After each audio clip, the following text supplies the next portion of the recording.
This was an Orwellian experience.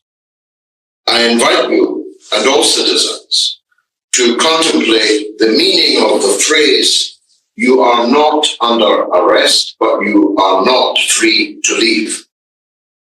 You have no right to silence. If you refuse to answer any and all of our questions, you will automatically be committing an offence under the Act, the Terrorism Act, albeit Schedule 3 of it. I've been around the block, but I never expected such words to be addressed to me. The doublespeak in the phrase, "You are not under arrest, you are not free to leave," is one that chills, or ought to chill, the blood, and it could happen to any of you.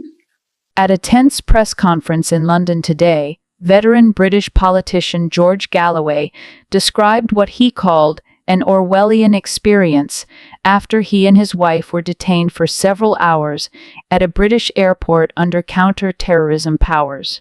Galloway said they were stopped by officers shortly after landing and subjected to prolonged questioning under Schedule 3 of the UK's Terrorism Act. I invite you and all citizens to contemplate the meaning of the phrase. You are not under arrest, but you are not under arrest, but you are not free to leave, he told reporters. You have no right to silence. If you refuse to answer any and all of our questions, you will automatically be committing an offence under the Act. The veteran MP and leader of the Workers' Party of Britain said he was shocked to hear such words directed at him after decades in public life. I've been around the block, but I never expected such words to be addressed to me, he said. The doublespeak in that phrase, "You are not under arrest, you are not under arrest, you are not free to leave," is one that chills, or ought to chill, the blood, and it could happen to any of you. Civil liberties campaigners have long warned that powers under the Terrorism Act allow individuals to be questioned at borders without arrest, access to a lawyer, or the right to remain silent. Police say the powers are a vital tool for identifying threats at ports of entry.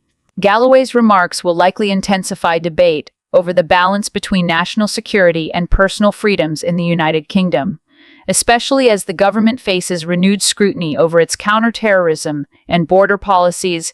Plans for mandatory digital IDs will apparently be dead in the water in 6 months in the face of mounting opposition to the plans. Sir Keir Starmer has been warned by his former advisor, Peter Hyman. Well, I spoke earlier today to Labour MP Alex Ballinger. He was at the Liverpool Labour conference, and I was outside the White House, and this was our exchange. The suspicion is that the numbers which are coming across are being used now as a brilliant excuse to push through digital ID. I've not seen one MP yet be able to explain, no politician can explain how that would help cure the migrant crossing crisis by safe, law-abiding citizens walking around with a digital ID in their phone. It doesn't add up. The British people aren't stupid, and there's no way you're going to get consensus on digital ID from the British population. If you don't get that consensus, this policy will not work, will it? You need 100% of people on board with that. At the moment, we've got a petition.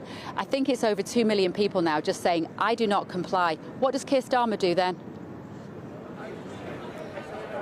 So I think digital ID is going to be extremely useful for the British public. It's going to make it much easier for you to open a bank account, to buy a house, to rent a house, to go through all of those interactions that you have with the government at the moment that are quite complicated and difficult. You've got to dig around for those utility bills. It's also, by the way, something that is used in almost every other country in Europe.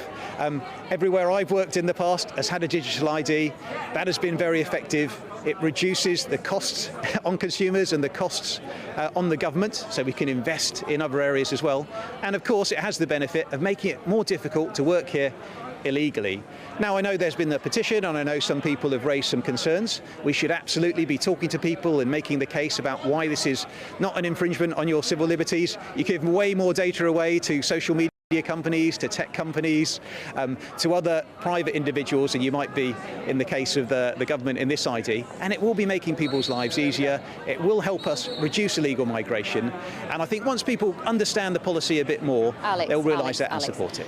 I'm not sure I don't know whether you just lack imagination or whether you genuinely believe what you're telling me here, because it is a very small step between a digital ID and a social credit system with the British people beholden to a government that has powers beyond your wildest dreams of how you can control the population. And I ask you again, if 100% of the people in this country don't support it, what happens then? Are you going to put over 2 million people in prison if we don't have a digital ID?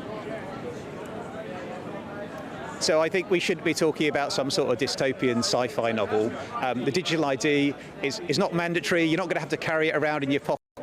No police are going to be inspecting you to make sure you have it. It's to make those transactions with the state slightly easier and slightly more secure. So you might need it, or you will need it, when you're registering for a new job, when you're maybe doing some financial transactions around a particularly large purchase, or interacting with HMRC. These are sensible things that you need your ID to do to access at the moment anyway. So there's no real change apart from making it simpler to facilitate.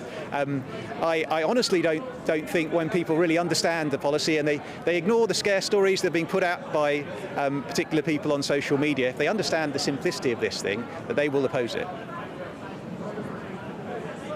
Well, I disagree with you on that, Alex, but I appreciate your time enormously today from the Labour Party conference. Thank you so much.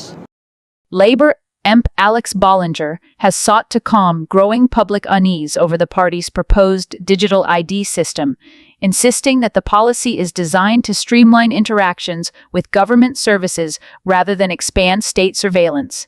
In an interview on Monday, Bollinger pushed back against accusations from critics, including civil liberties campaigners and several Conservative MPs, that the proposal could open the door to intrusive monitoring by the state. Digital IDs isn't mandatory to carry it around in your pocket. No police are going to be inspecting you. It's just about making transactions with the state simpler and more secure, Bollinger said. Despite the reassurances, skepticism remains high. Former Conservative Minister Sir Robert Jenrick warned in Parliament that the system could become a creeping form of mandatory identification if future governments expanded its scope. Meanwhile, privacy advocacy groups such as Big Brother Watch have called for stronger legal safeguards to prevent the data being shared without consent. The digital ID debate has become one of the early flashpoints for Labour as it seeks to showcase its commitment to modernizing public services while maintaining public trust. Analysts say how the government handles the rollout, including its response to privacy concerns, could shape public perceptions of Labour's broader tech-driven reform agenda.